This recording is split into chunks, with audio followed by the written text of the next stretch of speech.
Hey, here's a quick video on what your water connection should look like once you get on your campsite.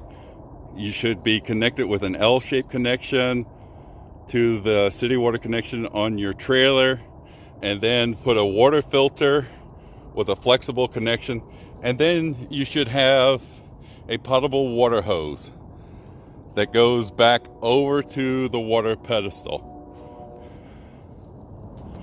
And then on the pedestal, we have a valve to maintain the appropriate level of pressure. You don't want your pressure to be more than 50 pounds, and this prevents damage to the water hoses that are inside your camper. To adjust it, if the pressure is more than 50 pounds when you get on site, on this, they have a little screw that you turn to adjust the pressure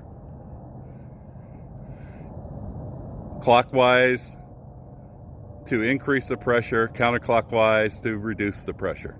Once again, it's important that you handle this way, both for your potable water safety and for the safety of your water connections inside your camper.